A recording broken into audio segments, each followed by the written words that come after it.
Par Larry Hodgson 16 septembre 2016. Transporter les écureuils nuisibles ailleurs, pas une si bonne idée. Piège-cage pour écureuils, pas si anodin que c'est frustrant de voir les écureuils et Tamia, Suisse, déterrer et manger les bulbes de nos tulipes et crocus qu'on vient tout juste de planter. Il y a plusieurs trucs pour les empêcher de le faire, lisez Sus aux écureuils pour plus de détails.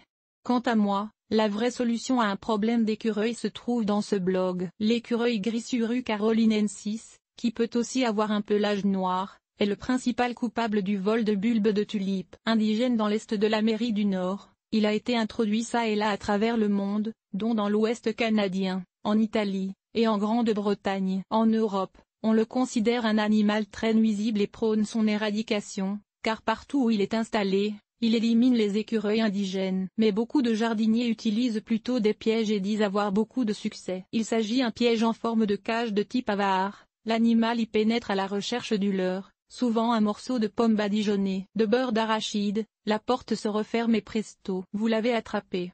Mais maintenant, que faire avec le petit prisonnier? Libérez-le loin de chez vous? Votre premier instinct serait de le libérer à quelque part, mais où? Car il aura tendance à revenir dans son secteur d'origine s'il le peut. En général, il faut calculer au moins 15 km. Il arrive parfois qu'un écureuil, surtout un mâle, revienne d'autant que 40 km. Mais c'est plutôt rare. Mais chez qui le libérer?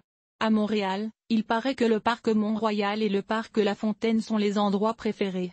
Mais ces terrains foisonnent déjà des écureuils et il n'y a pas de place pour des nouveaux venus. Une forêt naturelle loin de la ville pourrait paraître propice, mais encore faut-il que ce soit une forêt à feuilles caduques, car l'écureuil gris ne trouvera rien à manger dans une forêt coniférienne. Le piège sans souffrance fait terriblement souffrir les gens qui piègent les écureuils pour les libérer ailleurs pensent bien faire en utilisant un piège-cage. Ainsi, on règle son problème sans que l'animal souffre, n'est-ce pas? Ah que non!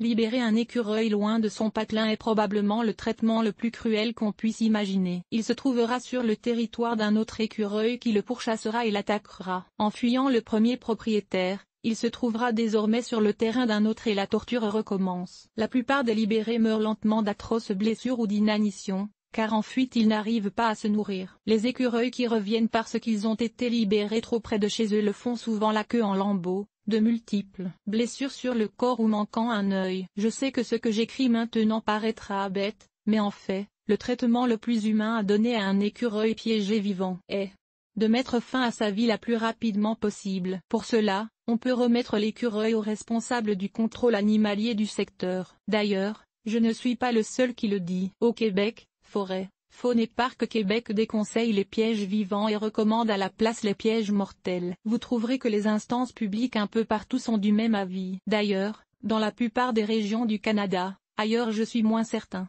il est théoriquement illégal de libérer un animal ailleurs que là où il a été piégé, question d'éviter de transmettre des maladies ou des parasites d'un endroit à un autre. De plus, si vous attrapez des écureuils dans le but de baisser leur population, vous n'avez pas vraiment réglé votre problème. Chaque fois que vous éliminez un écureuil, un nouveau viendra occuper le territoire laissé vacant. À moins de piéger beaucoup d'écureuils, question de vraiment baisser la population locale temporairement, vous perdez votre temps. Donc, je reviens à mon point de départ en recommandant les solutions présentées dans le blog Sus aux écureuils. Apprenez à dissuader doucement les écureuils de manger vos bulbes plutôt que d'essayer de les éliminer. Ainsi ils pourront vivre leur vie normale et vos bulbes seront quand même protégés.